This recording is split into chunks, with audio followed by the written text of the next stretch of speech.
Indrajit study point में आप सभी का स्वागत है। हम पढ़ रहे हैं एनसीईआरटी क्लास 12 अध्याय 3 बंधुत्व जाति तथा वर्ग भाग 4। इसमें हम 4 वर्णों के परे एकीकरण से हम यहाँ पर पढ़ेंगे।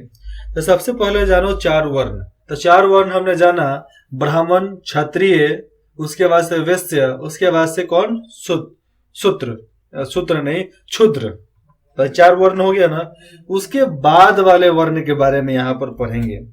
तो उपमहाद्वीप में पाई जाने वाली विविधताओं की वजह से यह हमेशा से ऐसे समुदाय रहे हैं जिन पर ब्राह्मणीय विचारों का कोई प्रभाव नहीं हुआ है। कुछ ऐसे विचार के भी लोग थे जो ब्राह्मणीय व्यवहार विचार को मानते ही नहीं थे, इन लोगों को सुनते भी नहीं थे। क्यों? क्योंकि इन लोगों को घटिया मानते थे, मलेच्छ मानते थे वो लोग। संस्कृत साहित्य में जब ऐसे समुदायों का उल्लेख वहां पर मिलता है, हम ऐसे समुदायों के बारे में पढ़ते हैं तो उन्हें कई बार विचित्र, असभ्य और पशुवत चित्रित किया जाता है। उनको अलग तरीका से देखा जाता है, एकदम क्या बोलता है उसको, घमंडिया, असभ्य, जिसके पास सभ्यता नहीं हो, पशुवत, जो पशु के बराबर हो, पशु के समान हो, वैसे ही उनको बताया गया है। ऐसे कुछ उदाहरण है वन प्रांत के जंगल में रहने वाले बसने वाले लोगों के हैं, जो कभी भी ब्राह्मणीय उल्लेख को कभी मानते ही नहीं थे, जिनके लिए शिकार और कंदमूल संग्रहण करना जीवन निर्वाह का महत्व साधन था। और जो जंगल में रहते थे उनके लिए क्या था? शिकार करना, कंदमूल ग्रहण करके खाना, और जीवन निर्वाह करने के लिए सबसे महत्वपूर्ण इन लोगों के पास यही काम था। शिकार करेंगे, फल खाएंगे, फल इकट्ठा करेंगे, बस काम खत्म। निषाद वर्ग। तो निषाद का इलाका कौन कौन सा पड़ता था? उत्तर प्रदेश, बिहार, झारखंड, ये सब निषाद का इलाका था। कौन सा? उत्तर, बिहार, झारखंड, ओडिशा, छत्तीसगढ़, नेपाल, आधा बंगाल, ये सब निषाद परिवार के तौर पे यहाँ पर इन लोगों को गिना जाता था। बाद में ये सब कहां से क्या क्या लोग आ गए हमको तो नहीं पता है, लेकिन इतना पता था कि जंगलों में निषाद ही रहा करते थे। और जिस इलाके में हम लोग रहते थे, बिहार, उड़ीसा, झारखंड, ये सब जंगलों का ही इलाका था। यहाँ पर घर कुटिया तो एक आध को दिखते थे, बाकी सब जंगल जंगल था, पूरा जंगल। तो निषाद वर्ग जिससे एकलव्य जुड़ा हुआ था, और एकलव्य एक ऐसा शिष्य जो था कि गुरु के बोलने के बाद अपना अंगूठा काट के दे दिया। ऐसा गुरु ना आज तक पैदा हुआ है और ना ऐसा चेला पैदा किया है। इसी का उदाहरण यहाँ पर दिया जा रहा है। यायावर पशुपालकों के समुदायों को भी शंका की दृष्टि से देखा जाता था। पशुपालक को भी अच्छी दृष्टि से नहीं देखा जाता था, क्योंकि उन्हें आसानी से बसे हुए कृषि कर्मियों के सांचे के अनुरूप, चाहे उनके अनुरूप में नहीं ढाला जा सकता कि साधारण ये किसान ही हैं, नहीं। यदा कदा उन लोगों को जो असंस्कृत भाषी, यहाँ पर दिया जा रहा है कि यदा कदा उन लोगों को जो असंस्कृत थी, यहाँ पर उनको संस्कृति से अलग माने जाते थे, तो असंस्कृति भाषी थे वो लोग, उन्हें मलेच्छ कहकर हे दृष्टि से देखा जाता था उनको। मतलब ब्राह्मण लोग बोलते थे कि मलेच्छ है, छी, ऐसे दृष्टि से वो लोग उसको, हम लोग को देखते थे, जो पशुपालन करते थे, गांव जो जंगलों में लोग रहते थे, निषाद लोग रहते थे। और यहाँ पर बताया जाता है कि जो बाहर से देश के लोग जो आए हैं, जैसे में सब ब्राह्मण मलेच्छ भी हैं, तो मलेच्छ दूसरे को मलेच्छ बोलते हैं, तो भैया ये तो सही बात नहीं है ना। तुम खुद पहले अपने आप को मलेच्छ बोलो, फिर बाद में किसी और को मलेच्छ बोलो। किंतु उन लोगों के, यहाँ पर है कि इन लोगों के बीच विचारों और मतों का आदान प्रदान होता था, और उनके संबंधों के रूप में देखा जाए तो उनके बारे में हमें महाभारत की कथाओं में हमें पढ़ने को मिलता है। जैसे में आओ यहाँ पर देखते हैं स्रोत 9, बाघ सदृश पति। यहाँ पर कुछ उदाहरण दिया गया है पांडव का। तो यह सारांश महाभारत के आदि पर्वन से अद्भुत कहानी का है। स्रोत यहाँ पर प्रस्तुत किया जा रहा है। पांडव गहन वन में, मतलब पांडव बहुत घने जंगल में चले जा रहे थे। थक कर वे सो गए। केवल द्वितीय पांडव मतलब भीम, जो अपने बल के लिए प्रसिद्ध हुआ करते थे, बहुत बलशाली थे, इसलिए उनको रखवाली के लिए उनको बोला गया कि तुम जगते रहो और रखवाली करो। एक नरभक्षी राक्षस को पांडवों की मानुष गंध मतलब मनुष्य की गंध उसको विचलित कर रही थी और राक्षस को लग गया कि कोई मनुष्य आया है इस जंगल में।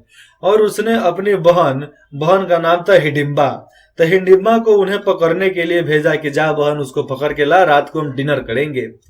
हिडिंबा भी हिडिंबा गई और भीम को देखकर मोहित हो गई और एक सुंदर स्त्री के भेष में उसने भीम से विवाह का प्रस्ताव किया कि भैया भीम मुझसे विवाह कर लो, और विवाह का प्रस्ताव उनके सामने रख दिया, जिससे उन्होंने अस्वीकार मतलब मना कर दिया। भीम ने मना कर दिया विवाह के लिए। इस बीच राक्षस वहां आ गया और उसने भीम को मल युद्ध मतलब हाथों से लड़ने के लिए, द्विवंद के लिए उसको चुनौती दिया, युद्ध के लिए ललकारा। भीम ने उसकी चुनौती को स्वीकार किया और उसका वध कर दिया। शोर सुनकर अन्य पांडव जाग गए और हिडिंबा ने उन्हें अपना परिचय दिया और भीम के प्रति अपने प्रेम से उन्हें अवगत कराया कि मैं भीम से प्रेम करती हूँ, प्यार करती हूँ। वह कुंती से बोली, हे उत्तम देवी, मैंने मित्र बांधवों और अपने धर्म का भी परित्याग कर दिया है और आपके बाघ सदृश बाघ जैसे दिखने वाले पुत्र से मैं अपना पति बनाना चाहती हूँ।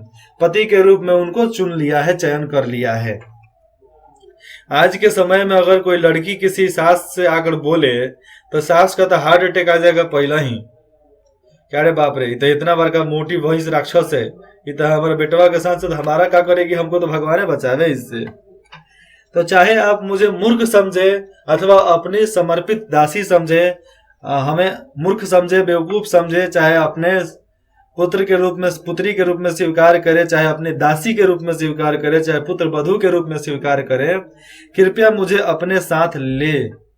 लेकिन वहां पर इतना डिटेल्स में नहीं लिखा गया है, बताया गया है चाहे आप मुझे मूर्ख बेवकूफ समझे अथवा अपनी दासी समझें, कृपया मुझे अपने साथ ले तथा आपका पुत्र मेरा पति बन सके हो।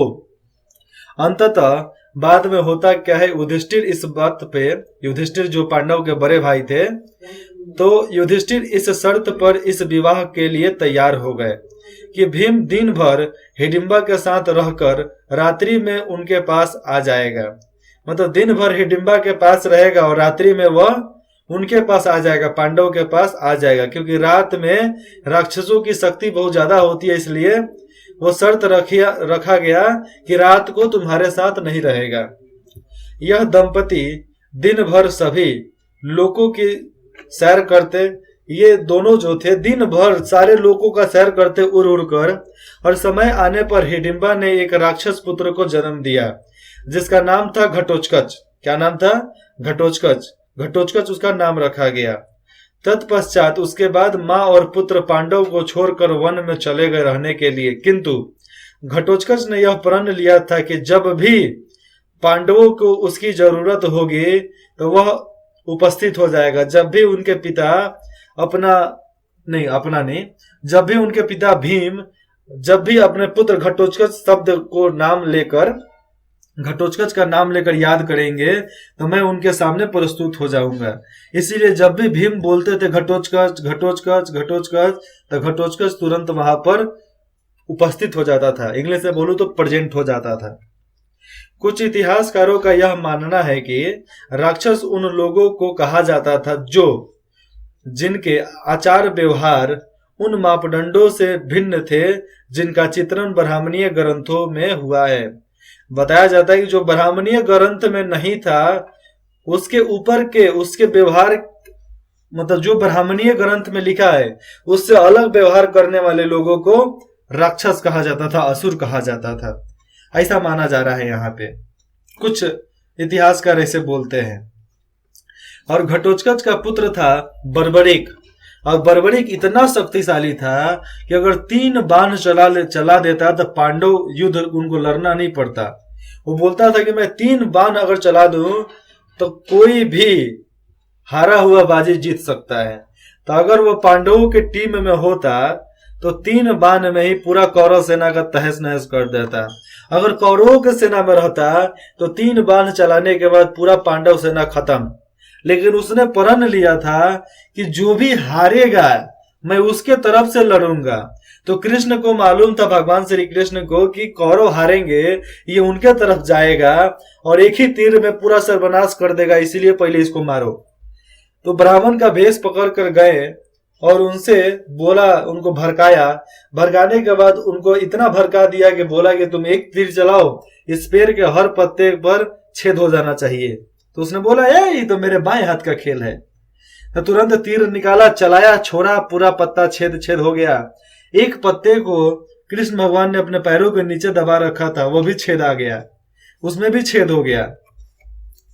तब उसके बाद से बर्बरी को इतना भड़काए, इतना भड़काए, इतना भड़काए कि वो भगवान श्री कृष्ण पर तीर चला दिया और भगवान श्री कृष्ण उसी समय सुदर्शन निकाले, उनका गला काट डाला। लेकिन इतना वरदान दिया कि जब तक महाभारत का युद्ध होगा, तुम यहां से ही पूरा महाभारत देख सकते हो। जितना भी युद्ध होगा, जो भी मरेगा, कुछ भी हो रहा है, तुम यहां से देख सकते हो। वरदान दिया, उसके बाद ही तुम्हारी मृत्यु होगी। तो ऐसा कहकर वहां से श्री कृष्ण चल गए और पूरे महाभारत युद्ध को देखने वाले दो ही व्यक्ति थे, एक था बर्बरीक और दूसरा था संजय, जो पूरे महाभारत को अपने आंखों से बैठ कर देखे थे, बाकी कोई नहीं देख पाया था। बाकी तो लड़ने में मगन थे ना, वो दो ही देख रहे थे क्या क्या हो रहा है। अब देखते हैं 4 वर्णों के परे अधीनता और संघर्ष के बारे में। अब 4 वर्णों के ऊपर जाने के लिए क्या क्या संघर्ष किया गया, किसी किसके अधीन रहा गया, उसके बारे में। तो ब्राह्मण कुछ लोगों को वर्ण व्यवस्था वाली सामाजिक प्रणाली के बारे में बताया जाता है, लेकिन यहाँ पर लिखा है कि सामाजिक प्रणाली के बाहर मानते हैं। ब्राह्मण कुछ लोगों को सामाजिक प्रणाली से बाहर मानते हैं, साथ ही उन्होंने समाज के कुछ वर्गों को अस्पर्श घोषित कर दिया है, मतलब उसको छूना भी नहीं है। अस्पर्श घोषित कर सामाजिक वैषम्य को और अधिक प्रखर बनाया है। यहाँ पर बताया जा रहा है कि अस्पर्श घोषित कर दिया गया है कुछ समुदायों को। कुछ बड़े बड़े जात के लोग होते हैं जो छोटे जात से छुआना नहीं चाहते हैं, तो ऐसे सामाजिक विषमताओं को और ये प्रखर बना दिए थे ब्राह्मण कुल के लोग। इसीलिए बाबा साहब भीमराव अंबेडकर ने संविधान बनाया, संविधान में संशोधन करवाया और इन सारे ब्राह्मणों का लिखा पोथा को तहस नहस कर दिया। जाओ बेटा, चूल्हू भर पानी में डूब मारो। ब्राह्मणों का यह मानना था कि कुछ कर्म, खास तौर से वे जो अनुष्ठानों के संपादन से जुड़े होते हैं, कुछ कार्य जो अनुष्ठान, जो जगह पर पूजा वूजा होता है वहां से जो जुड़ा होता है, पुनित और पवित्र थे। क्या थे? वो पवित्र थे। अतः आप अपने को पवित्र मानने वाले लोग अस्पर्श्य, जो अपने आप को पवित्र मानते थे, वो लोग अस्पर्श्य से भोजन नहीं स्वीकार करते थे। जिसको इस श्रेणी में रखा गया था कि तुम अस्पर्श्य हो, जिसमें चंडाल, डोम, चमार, चमैन, 3 लोगों को अस्पर्शता में घोषित किया गया था। ये लोगों से भोजन भी ये लोग ग्रहण नहीं करते थे, इन लोगों का लाया हुआ भी कुछ नहीं खाते थे, छूना भी इन लोगों से पाप समझते थे। सुबह सुबह देख ले तो अपने आप को पापी समझ लेंगे, ऐसा ये लोग हुआ करते थे उस समय। आगे देखते हैं, पवित्रता के इस पहलू के ठीक विपरीत, पवित्रता के इस पहलू का जो अभी मैंने बताया कि अस्वीकार, अस्पर्शता, तो उसके विपरीत कुछ कार्य ऐसे थे जिन्हें खास तौर से दूषित माना जाता था। दूषित मतलब क्या? जिसको पाप, दूषित मतलब पाप। शवों की अंत्येष्टि और मृत पशुओं को छूने वालों को चंडाल कहा जाता था। शव को घर में रखने के बाद वो अंतिम संस्कार जो नहीं करते थे उनको, और मृत पशु को जो छूते थे उनको चंडाल कहा जाता था। इसीलिए मरने के बाद किसी शव को छुआ जाता है तो जला कर आने के बाद वो लोग नहाते हैं। पहले जो भी जाएंगे शमशान घाट चाहे कब्रिस्तान, वो फिर घर आएंगे, घर आकर नहाएंगे, फिर अपने काम पर लगेंगे, क्योंकि नहाने के बाद ही चंडालपन का बुद्धि खत्म होता था, मतलब माना जाता है। इसीलिए आज भी परंपरा है कि कोई किसी को जलाने जा रहा है, दफनाने जा रहा है, तो घर में घुसने से पहले उसको नहा कर घुसना पड़ेगा। कपड़ा भी बहरी खंगार कर लाओ, नहीं तो मत आओ घर में, ऐसे घर के लोग बोल देते हैं।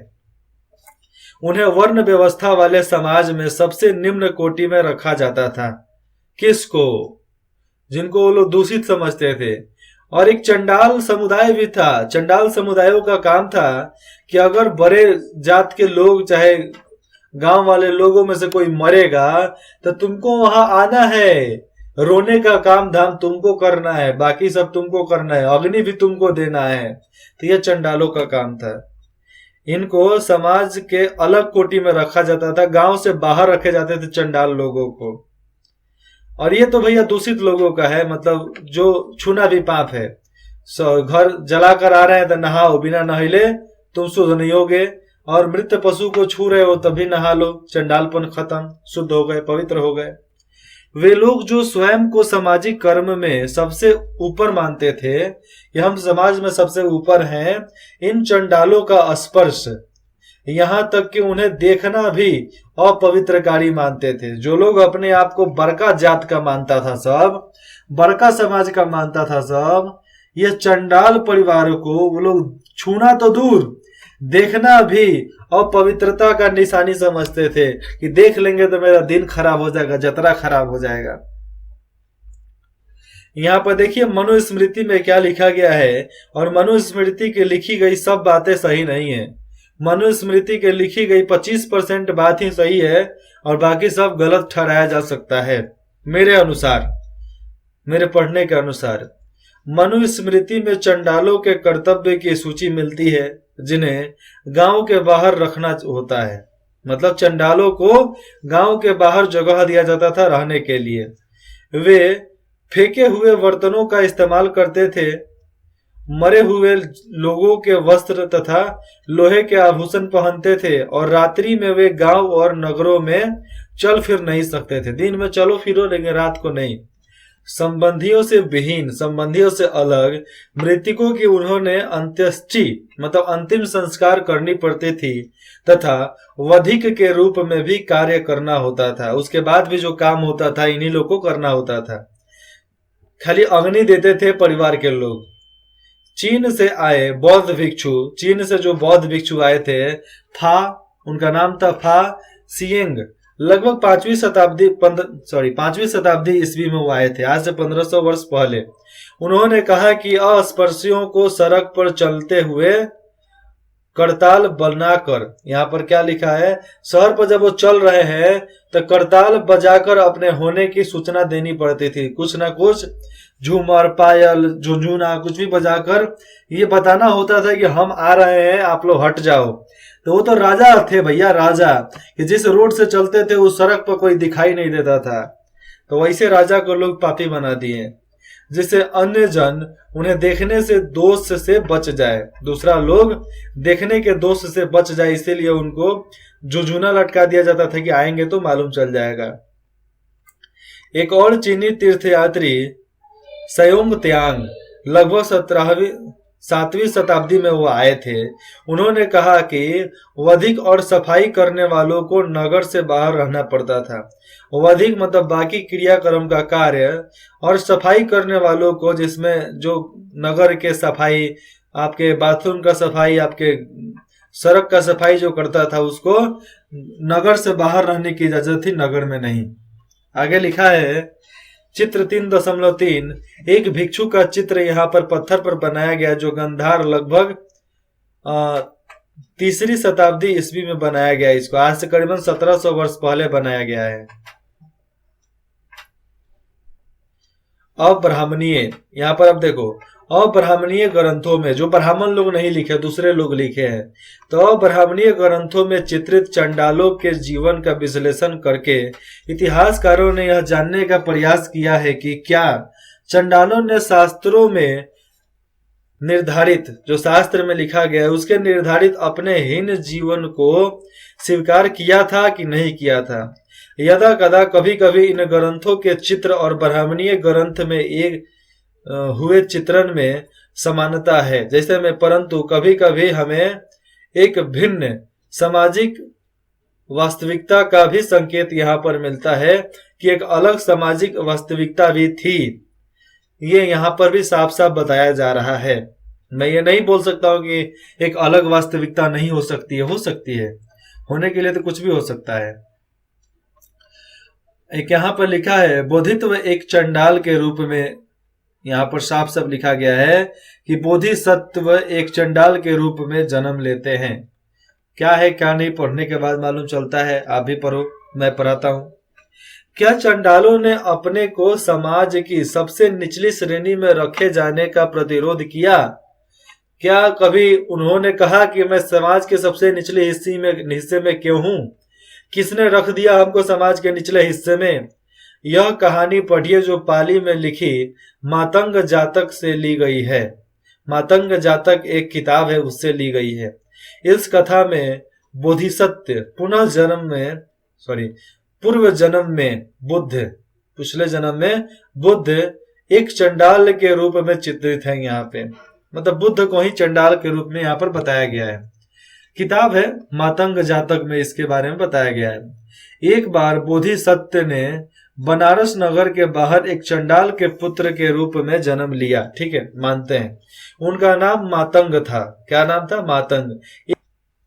एक दिन वो किसी काम से किसी कार्यवर्ष नगर में गया। वहां उसकी मुलाकात हुई दिथ मांगलिक, मतलब जो हम कुमारी लगाते हैं हर नाम के आगे कुमारी देवी, तो वही तो दिथ मांगलिक नामक एक व्यापारी की पुत्री से हुआ। उन्हें देखकर वह चिल्लाई, वह लड़की जो थी देखकर चिल्लाई, मैंने कुछ अशुभ देख लिया, मतलब चंडाल को देख लिया। आज के समय में अगर कोई लड़की चिल्लाए कि मैंने कुछ अशुभ देख लिया तो वो लड़को मारेगा 4 चप्पल, भाग यहाँ से, तो कौन बोल रहे देखे खातिर। उन्हें देखकर वह चिल्लाई, मैंने कुछ अशुभ देख लिया। वह कहकर उसने अपनी आंखें बंद कर ली, धोई। आंख बंद करके उन्होंने आंख को ही धो लिया कि सारा मैं अशुभ देख लिया कुछ तो। उसके क्रोधित होकर, अब देखो उसके पास जितने भी सैनिक थे, क्रोधित होकर सेवकों ने मातंग की पिटाई कर दी। मातंग कौन? वो चंडाल पुत्र। उसकी पिटाई कर दी।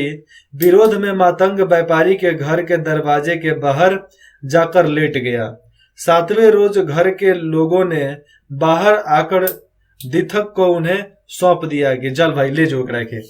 तो 7 दिन सोने के बाद दिथ को उन्हें सौंप दिया गया कि अब तुम ले जा। दिथ उपवास से, यहां पर देख लो, दिथ उपवास से छिन्न हुए मातंग को लेकर, अब देखो यहाँ पर जो दिथक नाम की जो लड़की थी मांगलिक, वह उपवास मतलब 7 दिन से मातंग तो कुछ खाना खाया नहीं था, तो मातंग को लेकर चंडाल बस्ती में चली गई। कौन? दिथ। घर लौटने पर मातंग ने संसार त्यागने का निर्णय कर लिया कि ये संसार मैं त्याग दूंगा। अलौकिक शक्ति हासिल करने के उपरांत जब उसको अलौकिक शक्ति मिल गई तो वह बनारस लौटे और उन्होंने दिथ से विवाह कर लिया। वहां से आया, विवाह कर लिया। किससे? दिथ से। ठीक है। उसके बाद मांडक्य कुमार, क्या नाम है? मांडव्य कुमार नामक उनका एक पुत्र हुआ। किससे?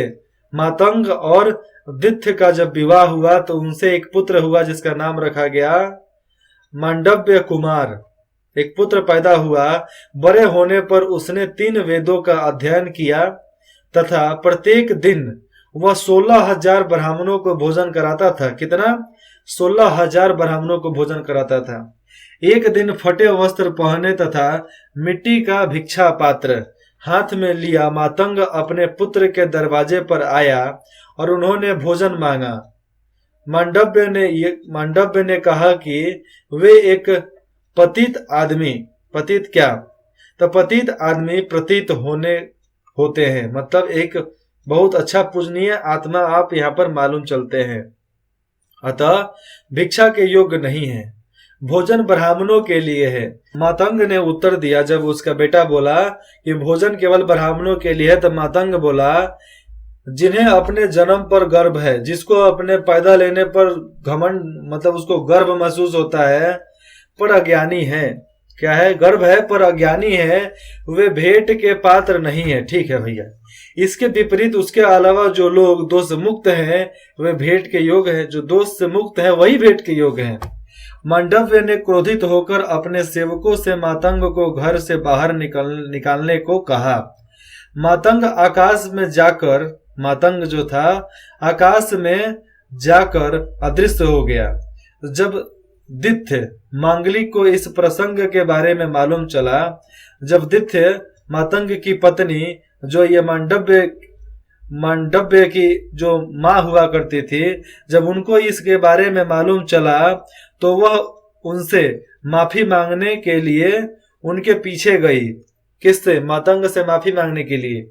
मातंग ने उसे कहा कि वह उनके भिक्षा पात्र में बचे हुए भोजन का कुछ अंश मांडव्य तथा ब्राह्मणों को दे दे। मतलब जो भी उनके भिक्षा पात्र में बचा है वह भी मांडव्य अपने ब्राह्मणों को भिक्षा के रूप में दे देवे। तो ये था पिता और पुत्र और पत्नी की कहानी। आपको कैसा लगा आप इसको कमेंट में करके बता सकते हैं। के परे 4 नंबर में है जन्म के परे, जन्म के बाद। तो संसाधन और प्रतिष्ठा। संसाधन जो आपके पास है, प्रतिष्ठा मतलब मान सम्मान इज्जत। यदि आप अध्याय 2 में वर्णित आर्थिक संबंधों पर विचार करें तो देखेंगे कि दास, भूमिहीन खेतीहर मजदूर, शिकारी, मछुआरे, पशुपालक, किसान, ग्रामीण मुखिया, शिल्पकार, वणिक और राजा सभी का उपमहाद्वीप के विभिन्न हिस्सों में सामाजिक अभिनायक के रूप में अद्भुत यहाँ पर उद्भव हुआ। कहीं ना कहीं से कुछ ना कुछ लोग आगे बढ़े और उनके सामाजिक स्थान यहाँ पर है कि उनके सामाजिक स्थान इस बात पर निर्भर करते हैं कि आर्थिक संसाधनों पर उनका कितना नियंत्रण है। अब हम विशेष संदर्भों में इस बात का प्रशिक्षण करेंगे कि संसाधनों पर नियंत्रण के क्या सामाजिक आशय यहाँ पर था, उसके बारे में यहाँ पर हम समझ में आएगा। हम पढ़ेंगे तब क्या समझ में आएगा कि आर्थिक संसाधनों पर उनका कितना नियंत्रण था, उसके बारे में। अब हम विशेष संदर्भों में इस बारे में प्रशिक्षण करेंगे, पढ़ेंगे, संसाधनों पर नियंत्रण रखेंगे कि क्या सामाजिक आशय था। यहाँ पर द्रौपदी का प्रश्न कुछ था, यहाँ पर देख लेते हैं। तो द्रौपदी के प्रश्न ऐसे थे कि ऐसा माना जाता है कि द्रौपदी ने युधिष्ठिर से यह प्रश्न किया था कि वह उससे दांव पर लगाने से पहले स्वयं को हार बैठे थे अथवा नहीं। इस प्रश्न के उत्तर में 2 प्रश्न मतों को प्रस्तुत यहाँ पर करता है। पहला है, प्रथम तो यह कि यदि युधिष्ठिर ने स्वयं को हार जाने के पश्चात द्रौपदी को दांव पर लगाया तो यह अनुचित नहीं, क्योंकि पत्नी पर पति का नियंत्रण सदैव रहता है।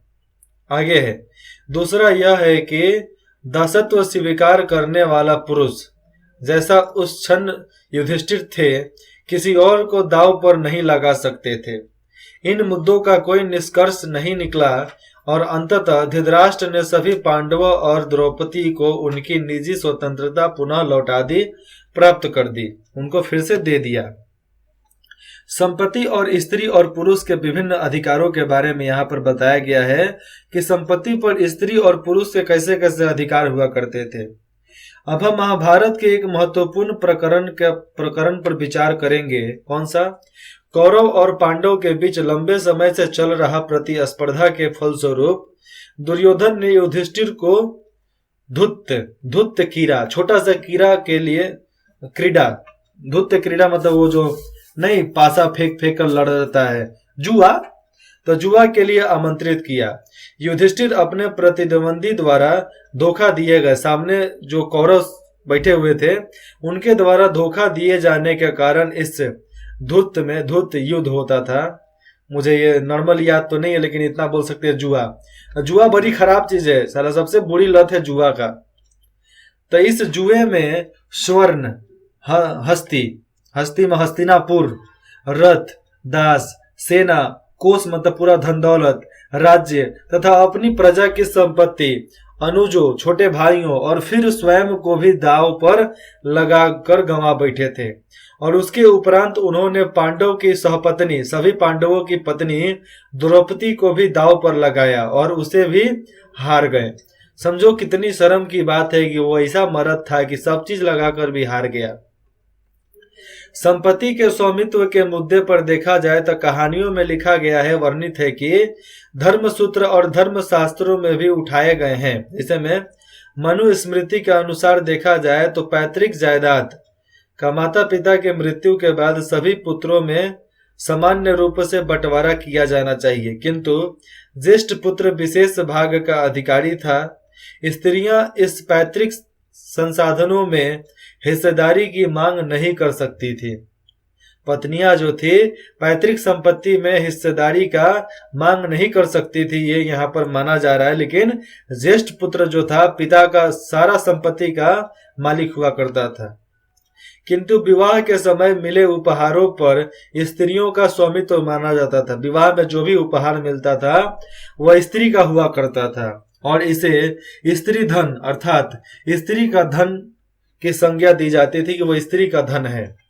इस संपत्ति को उनकी संतान विरासत के रूप में प्राप्त कर सकती थी और इस पर उनके पति का कोई अधिकार नहीं होता था। जो स्त्री लाती थी उस पर पति का कोई अधिकार नहीं होता था। किंतु मनुस्मृति स्त्रियों को पति की आज्ञा के विरुद्ध पारिवारिक संपत्ति अथवा स्वयं अपने बहुमूल्य धन के गुप्त संचयन के विरुद्ध भी चेतावनी देती है। यहाँ पर लिखा है मनुस्मृति, उनके किताब में लिखा गया मनु द्वारा कि स्त्रियों को पति की आज्ञा के विरुद्ध, आज्ञा हो पति का चाहे नहीं हो, स्त्री अपने पारिवारिक संपत्ति अथवा स्वयं अपने बहुमूल्य धन के, जो भी उनके पास धन है, जो भी वो धन जमा करके रखी है, संचयन के विरुद्ध भी चेतावनी दे सकती थी कि ये सारा धन हमारा है। ये मनु बोलते हैं। चलो भैया एक बात तो सही बोले इन्होंने यहाँ पे। आपने एक धनाढ्य वाकाटक महिषी प्रभावती गुप्त के बारे में अध्याय 2 में आपने पढ़ चुका है, पढ़ा है ना, कि प्रभावती जो मौर्य द्वितीय की, मौर्य प्रथम की वो बहन हुआ करती थी, नहीं याद है? तो मौर्य साम्राज्य की राजकुमारी थी जिनका विवाह वाकाटक के एक राजा के साथ, राजकुमार के साथ हुआ था, ठीक है। किंतु इतिहासकार साक्ष्य अभिलेखों, क्योंकि यहाँ पर सबूत ठीक से नहीं मिले हैं, तो साक्ष्य अभिलेखीय और साहित्य इस बात की ओर इशारा करते हैं कि यद्यपि उच्च वर्ग की महिलाएं संसाधनों पर अपनी पैठ रखती हैं, सारे संसाधनों पर अपना हुक्म रखती है, अपना शासन रखती है, तो सामान्यतः भूमि, पशु और धन पर पुरुषों का ही नियंत्रण था। यहाँ पर कुछ ही महिला जो थी जो संसाधनों पर पैठ रख सकते थे, बाकी सब पर तो पुरुषों का ही हक था। दूसरे शब्दों में देखा जाए तो स्त्री और पुरुष के बीच सामाजिक हैसियत की विभिन्नताएं संसाधनों पर उनके नियंत्रणों की विभिन्नताओं की वजह से भी अधिक प्रखर हुई। यहाँ पर साफ लिखा जा रहा है कि उनकी सामाजिक हैसियत की विभिन्नताओं, चाहे यहाँ पर विभिन्नता संसाधनों पर उनके नियंत्रण की विभिन्नता की वजह भी यहाँ पर प्रखर रूप से दिखाई देता है कि जितना ज्यादा वो लोग नियंत्रण रखते थे हर चीज पे, उतना ही वो लोग शासन कर पाए थे। नियंत्रण नहीं, शासन नहीं। जब तक किसी चीज पर आप नियंत्रण नहीं कर सकते हो तब तक शासन नहीं कर सकते हो। अपने दिमाग पर अगर नियंत्रण नहीं होगा तो आप इस शरीर पर शासन नहीं कर सकते हो। एक बात मुझे भी सीखने को मिला यहाँ पे कि जब तक दिमाग पर नियंत्रण नहीं होगा तो इस शरीर का मालिक नहीं तुम बन सकते हो। इसीलिए शरीर का मालिक बनना है तो इस दिमाग को नियंत्रण में रखा करो। अगले भाग में हम पढ़ेंगे स्त्री और पुरुष किस प्रकार संपत्ति अर्जित कर सकते थे, कैसे उनको संपत्ति मिलता था उसके बारे में। उसके बाद हम वर्ण और संपत्ति के अधिकार के बारे में यहाँ पर पढ़ेंगे। आप सभी को कुछ भी डाउट हो, दिक्कत हो, संदेह हो, चाहे आप जो भी कुछ पूछना चाहते हैं, सलाह देना चाहते हैं, आप बेझिझक हमें कमेंट करके बता सकते हैं। इंद्रजीत स्टडी पॉइंट की पूरी टीम आपको तहे दिल से स्वागत करती है आपका विचार सुनने के लिए। इंद्रजीत स्टडी पॉइंट में जुड़ने के लिए आप सभी का बहुत बहुत धन्यवाद।